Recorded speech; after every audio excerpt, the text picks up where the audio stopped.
Hi friends, welcome back to Sabaya kitchen. இன்னைக்கு நம்ம கிச்சனில் ஒரு ஹெல்த்தியான பிரியாணி பார்க்க போகிறோம். பிளாக் சுண்டல் அப்புறம் பயறுங்கள்லாம் போட்டு ஒரு சூப்பரான லஞ்ச் பாக்ஸ் ரெசிபி பிரியாணி எப்படி செய்கிறதுன்னு பார்க்கலாம்.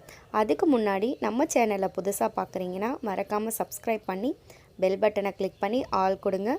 நான் போடுற புது டிஃப்ரெண்ட்டான வீடியோஸ் எல்லாமே உங்களுக்கு உடனே வரும்.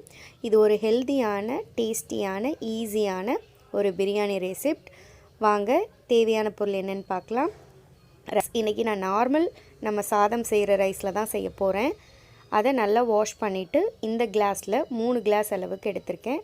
அதுலேயே 3 கிளாஸ்க்கு 6 கிளாஸ் தண்ணி சேர்ப்போம். ஆனால் நான் 5 கிளாஸ் தான் தண்ணி சேர்த்துருக்கேன். அப்போ தான் உங்களுக்கு ரைஸ் இதாக கிடைக்கும், இல்லைன்னா ரொம்ப குழஞ்ச மாதிரி ஆகிடும். உப்பு அப்புறம் பருப்பு பிளாக் சுண்டலை நல்லா இந்த பயிர் எல்லாத்தையும் நான் நைட்டு ஃபுல்லாக ஊற வச்சுருக்கேன். ஊற வச்சு அதை நல்லா இங்கே பாருங்கள், ஊறின பிறகு நல்லா பெருசாகிடுச்சு. அதை வாஷ் பண்ணி கழுவிட்டு உப்பு தயிர் சேர்த்து நல்லா ஊற வச்சு எடுத்து வச்சுருக்கேன். அப்போ தான் உங்களுக்கு தயிர் சேர்க்கனால கொஞ்சம் சாஃப்ட்னஸ் கிடைக்கும் அந்த பயிர். அப்புறம் இஞ்சி பூண்டு பேஸ்ட், கரம் மசாலா, மிளகாய்த்தூள், அப்புறம் பெரிய வெங்காயம் 2, பச்சை மிளகா கீர்னது 4, அப்புறம் கருவேப்பிலை, கொத்தமல்லி, 2 தக்காளி, ஒரு பெரிய தக்காளி, ஒரு சின்ன தக்காளி, பீன்ஸ், கேரட் இருந்தால் நீங்கள் கேரட் கூட சேர்த்துக்கலாம். இப்போ ஒரு குக்கரில் ஆயில் சேர்த்து அதை ஹீட் பண்ணிக்கோங்க. அதில் ஏலக்காய், கிராம்பு சேர்த்துக்கோங்க. பட்டை வேணும்னா பட்டையும் சேர்த்துக்கோங்க. நல்லா ஹீட்டான பிறகு நம்ம ஆனியன் சேர்த்துக்க போகிறோம். ஆனியன், பச்சை மிளகா, கொத்தமல்லி, கருவேப்பிலை இதெல்லாம் சேர்த்து நல்லா குக் பண்ணிக்க போகிறோம். நல்லா ஆனியன் கொஞ்சம் கோல்டன் ப்ரௌன் கலரில் குக் ஆகி வரட்டும். இதுக்கு தேவையான அளவு உப்பு சேர்த்துக்கோங்க. நான் ரைஸ் ஊற வைக்கும் போதே அதில் உப்பு சேர்த்துருக்கேன். ஊற வச்சு அதை வாஷ் பண்ணி தண்ணி சேர்த்துட்ட பிறகே உப்பு சேர்த்து வச்சுருக்கேன். இப்போது இந்த வெங்காயத்துக்கு தேவையான அளவு உப்பு சேர்த்துக்கோங்க நீங்கள். இப்போது நல்லா வெந்த பிறகு தக்காளி கட் பண்ணி வச்சுருந்த தக்காளியும் சேர்த்து இதை நல்லா மசிகிற அளவுக்கு நல்லா குக் பண்ணிக்கோங்க. பிரியாணி எப்படி செய்வோமோ அதே ஸ்டெப் தான். இதில் நம்ம ஹெல்த்தியான பயிறுங்கள்லாம் போட்டு செய்கிறனால டேஸ்ட்டாக இருக்கும். இப்போ இஞ்சி பூண்டு பேஸ்ட் 2 டீஸ்பூன் அளவுக்கு சேர்த்துக்கோங்க.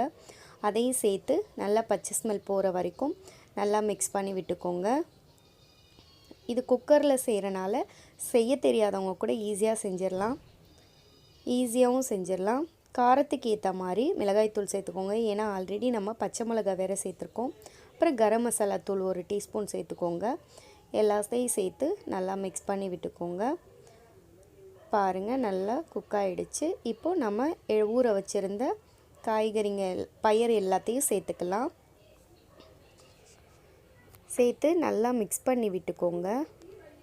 இது நல்லா குக் ஆகணும்னு தேவையில்லை. ஏன்னா நம்ம நைட்டு ஃபுல்லாக ஊற வச்சுருக்கோம். குக்கரில் செய்கிறனால இது நல்லா குக் ஆகிடும்.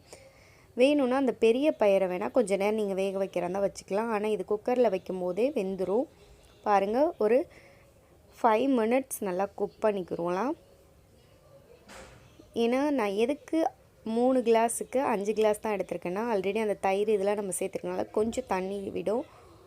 இப்போது நம்ம ரைஸையும் சேர்த்து நல்லா மிக்ஸ் பண்ணிக்கோங்க. மிக்ஸ் பண்ணிவிட்டு இது லைட்டாக கொதி வர டைமில் நம்ம குக்கரை மூடி 10 மினிட்ஸ் வச்சுக்கலாம். இல்லை 3 விசில் வச்சு இறக்கிடலாம். பாருங்கள் நல்லா கொதிச்சு வருது. இந்த ஸ்டேஜில் மீடியம் ஃப்ளேமில் வச்சு 10 ஆர் 15 மினிட்ஸ் வச்சு நீங்கள் ஆஃப் பண்ணாலும் வச்சுக்கலாம். இல்லைன்னா 3 விசில் வச்சு நீங்கள் ஆஃப் பண்ணிக்கலாம். நம்ம சூப்பரான பிரியாணி ரெடி ஆயிரும். பாருங்கள், சூப்பரான டேஸ்டான ஒரு ஹெல்த்தியான பயிறு வெஜ் பிரியாணி ரெடி ஆயிருச்சு. கண்டிப்பாக இது உங்களுக்கு பிடிச்சிருக்கும். இப்போ இதில் ஒரு பேனுக்கு மாற்றிடுங்க. அதில் கொஞ்சமாக கீ சேர்த்து பேனுக்கு மாற்றிடுங்க. ஏன்னா அது குக்கர்லேயே வச்சோன்னா உங்களுக்கு அடி பிடிச்ச மாதிரி ஆகிடும். ஸோ இப்போ பேனுக்கு மாற்றிட்டு மேலே 2 டீஸ்பூன் அளவுக்கு நெய் சேர்த்து சூப்பராக சர்வ் பண்ணிடுங்க.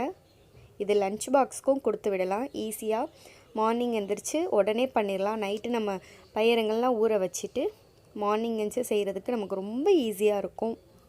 இந்த மாதிரி ட்ரை பண்ணி பாருங்கள். எப்படி இருந்ததுன்னு கமெண்ட் பண்ணுங்கள், லைக் பண்ணுங்கள், மறக்காமல் உங்கள் ஃப்ரெண்ட்ஸ் கூடலாம் ஷேர் பண்ணுங்கள். Thank you friends.